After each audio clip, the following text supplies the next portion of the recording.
to invite Mr. Kalpen Shukla.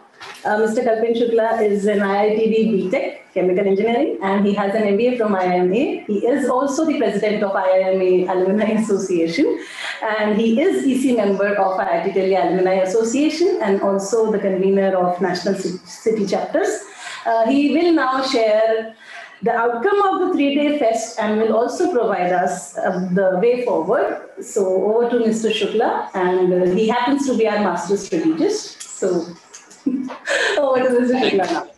Thank you, Dr. Gitanjali, for that very nice, warm introduction. Thanks, Ravi, for setting this closing session in motion. Good evening, all listeners in India. Good morning, afternoon to others, depending upon your location across the globe. I am Kalpen Shukla, Executive Committee member of IIT Delhi Alumni Association and convener for National Chapter Coordination.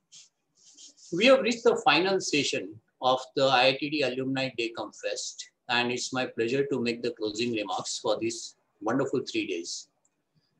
The president of IIT Delhi Alumni Association, Ravindra, in his welcome address explained the theme of the event, exploring the new normal. The event aspired to touch upon a range of sectors and industries to understand the futuristic developments that are likely to influence and change day-to-day lives for humanity. As he rightly observed, do we call it new normal or next normal? Subsequently, Professor Naveen Garg, Dean AIP, touched upon different initiatives of the Institute, like endowment fund, naming of facilities on the campus, etc., and re-emphasized how contribution from alumni would play a critical role in further development of the Institute. Normally, Alumni Day and Industry Day kind of events bring alumni closer to the Institute, literally by inviting them to the campus and even visit hostels. However, given the COVID situation, it wasn't possible to offer this experience. Notwithstanding the challenges of not being able to meet in physical space, the Institute and the Alumni Association have offered continued interaction opportunities by organizing webinars, cultural events, and celebrating special days round the year.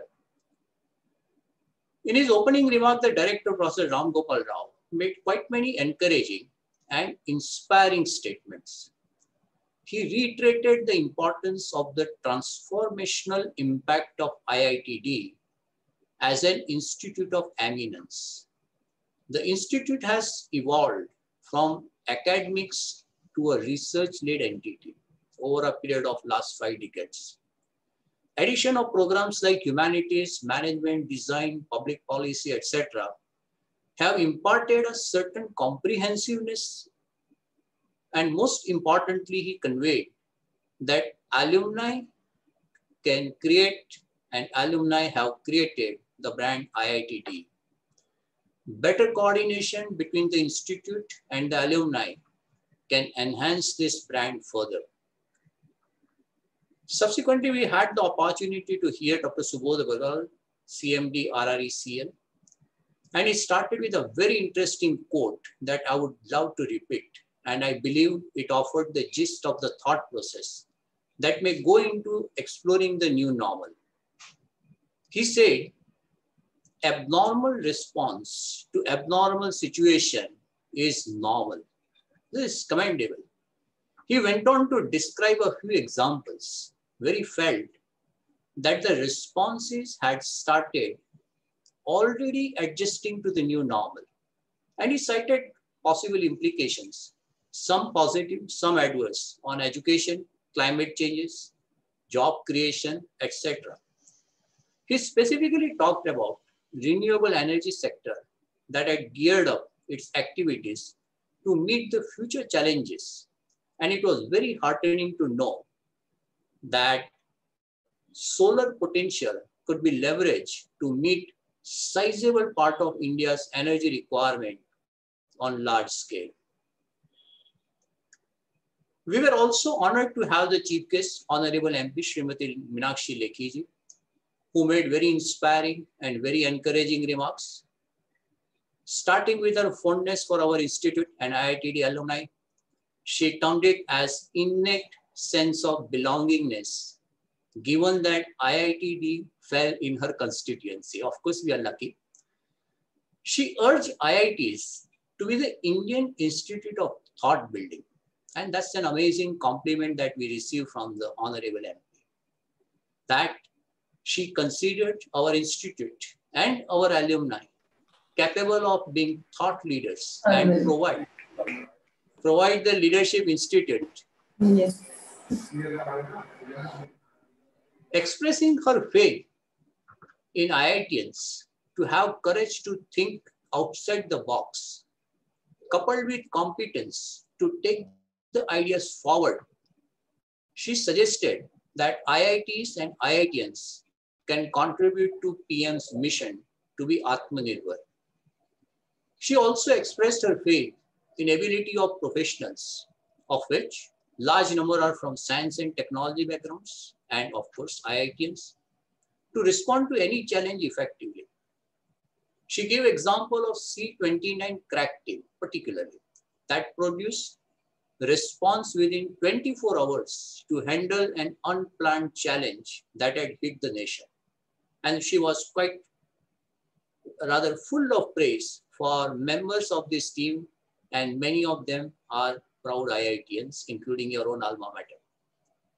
While concluding, she asked IITs to go beyond IIT alumni and help poor sections, go across borders, create Indian solutions that can become global successes.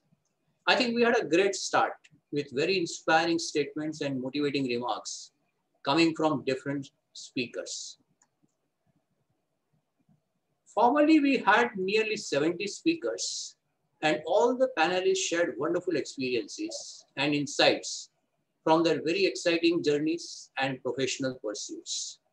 Therefore, I shall stay away from naming any particular speaker while I summarize the learning from these sessions. Similarly, different sessions also had correlated topics, and therefore, there has been quite a deal of overlap in observations and suggestions offered by various panelists. So our learnings are described at gross level, covering all 3 days and not specific to a particular session. After the inaugural session, we had 2 stimulating alumni-oriented sessions on future of alumni relationship and global rankings and funds. Both the sessions came up with very good suggestions from the panelists. It was wonderful to hear that there is a shift in attitude wherein interactions are increasingly institute-driven from earlier alumni-driven. This is a very welcome change, and this proactive approach of the institute is bound to generate even better response from alumni who are ever willing to contribute. In particular, there was mention of how McKinsey helped creating Vision 2030 document, which was created keeping in mind aspirations of the faculty, alumni, and the institute. This can result into different kind of partnership between the alumni and the institute.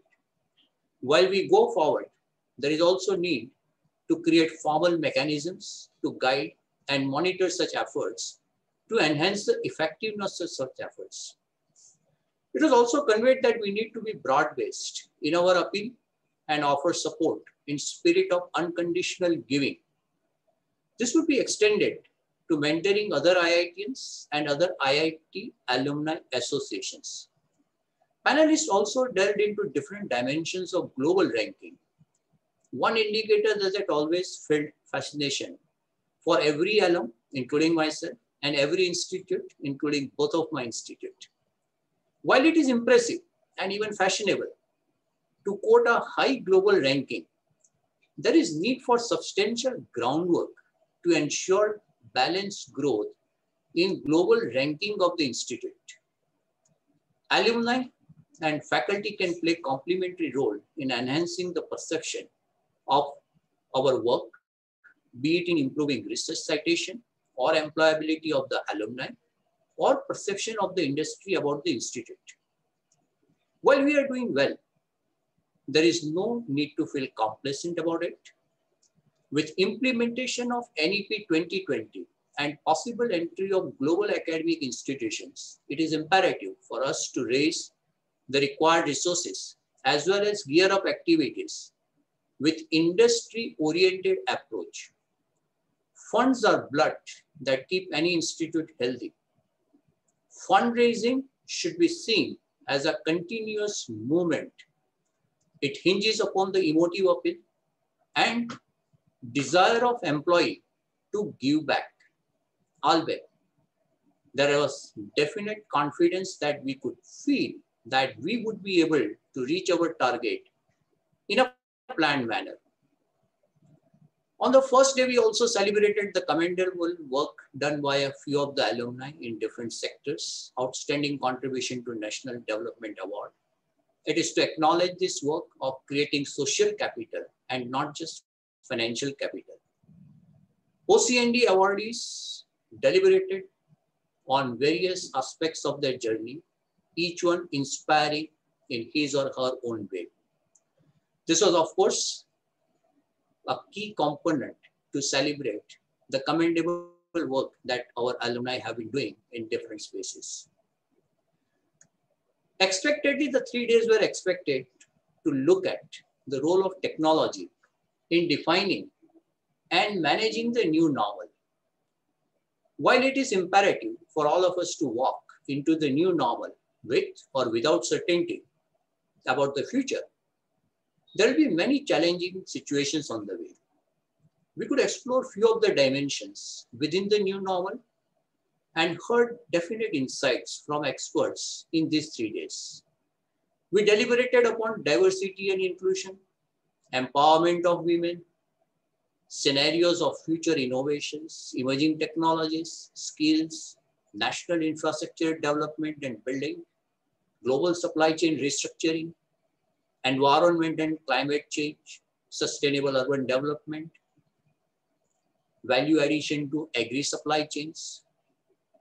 And it was indeed very heartening to hear the forceful submissions from the women power, including our own alumni, offering equal opportunities to women and ensuring equality in the society on the street. It's going to be one of the biggest challenges. And why I take this up first is probably it's going to be one of the biggest challenges that we will face in the new normal. And I'm happy to mention that there were 3 sessions which actually looked into this particular aspect of new normal. Albeit substantial work is being done by central and different state governments through flagship campaigns like Beti Bachao, Beti Padhao. There's a long way to go to smoothen the wrinkles in social conditioning in Indian patriarchal social structure. To bring in convincing inclusiveness, we have to work upon multi-dimension of gender, age, religion, income, rural-urban divide, education, and even thoughts. Creating conducive environment for persons with disabilities is another area that has not received its due attention. Most speakers conveyed one very strong message that we have to walk the talk.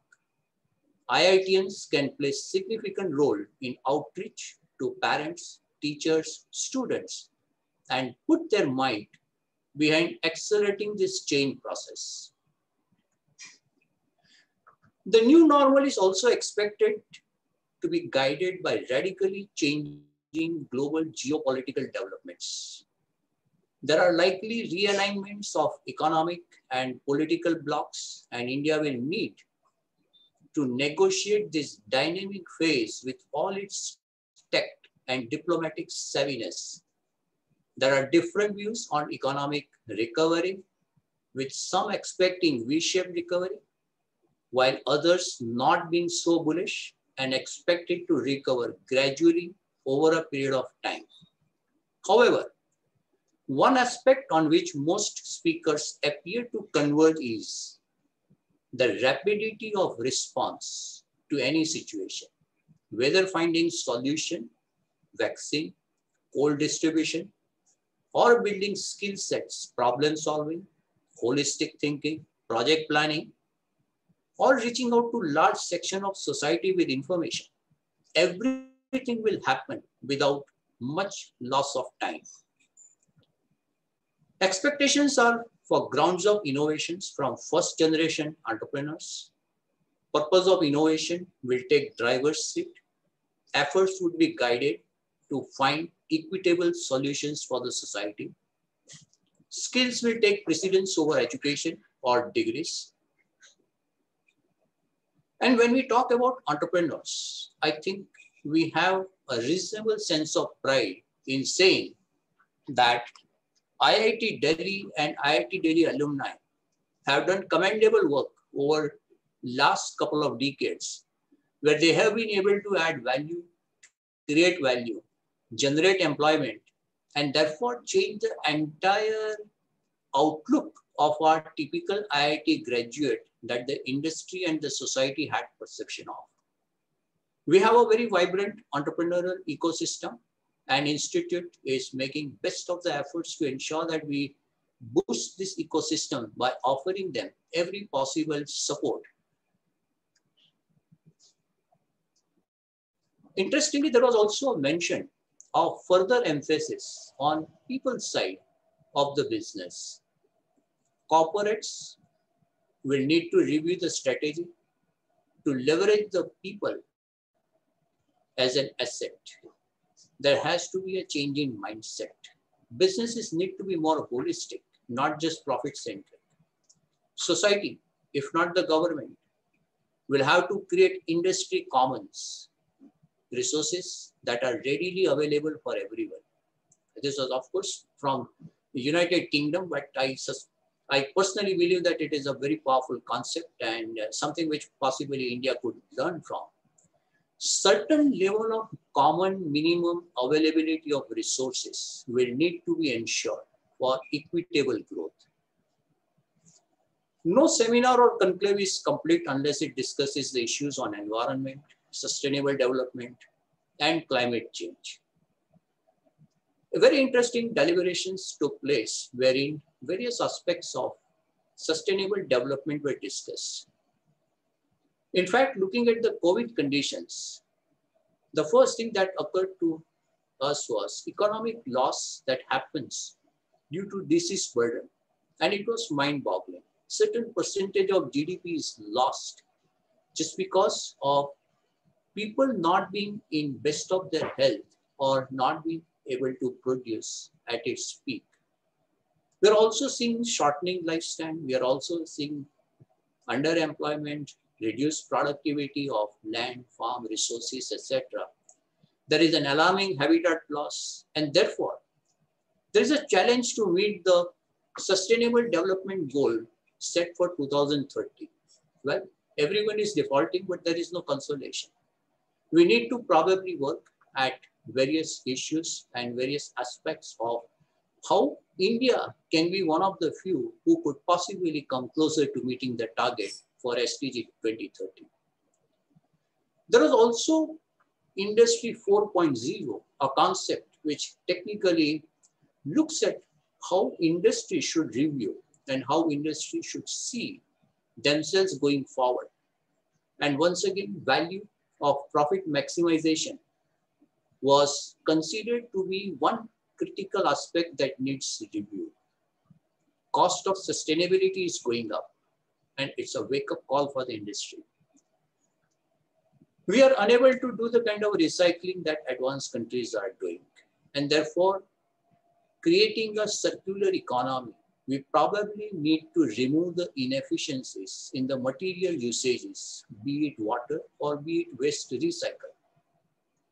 Probably IITs and IITians may focus on how to bring the material usage value change and remap it and try to find out solutions. In long run, subsidy-based models are not going to work. And therefore, people need to take the accountability for what they use, what they consume, and therefore a critical question whether to consume what we consume. Similarly, we also discussed the development of smart cities, a futuristic project, which is of course very close to Prime Minister's mission.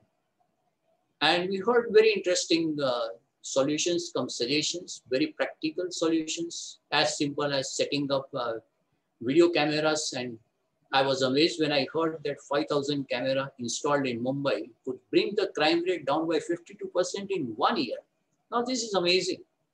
Similarly, parking solution in Jaipur could bring down the waiting period by 50%. These are all very simple, very easy to implement solutions, which will require certain level of determination, effort, and sustainable perseverance by which we are able to reach the destination. We also had a very interesting session and on a very hot topic, which is related to agri sector. In fact, this is one sector which provides 50% employment and unfortunately generates less than 20% of value. It was quite interesting to hear the speakers who could describe probably more than a rosy picture as to how value can be created from our land resources. If you are able to touch even 20-25% of that, it could probably quadruple the income of our farmers and our people or our society, which is very closely dependent on agri income. And these are again as simple solutions. Of course, they are nicely described as farm to fork strategy, but extremely simple solution of how in 1 acre, 2 acre, 5 acre plot of land, value can be created by professional input. And this is one point which one of the experts said, professionals need to look at agriculture sector as an opportunity. It should not be a second choice or a third choice when we go for offering our services. With professional inputs and the dedication of our farmer community, I think we are in a position to work out miracles sooner than later. Summarily, I must say, we had wonderful 3 days, and these 3 days were not just restricted to discussion on technology, industry, businesses, etc. There were interesting but important digressions during the sessions. There are sessions on revisiting relationship, meditation, mindfulness, musical evenings, performance by Speak Mackay artists. We also had a special session on mental health and well-being, which is one issue that is normally not discussed freely in any forum. Even at IITs and other similarly competitive environments, students undergo high level of stress due to various reasons.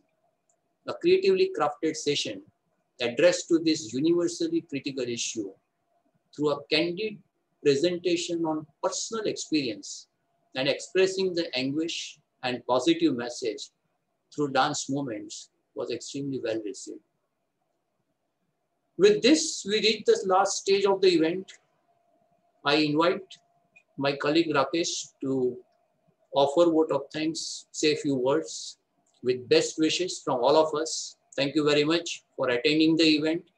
Take care and stay safe. Thank you.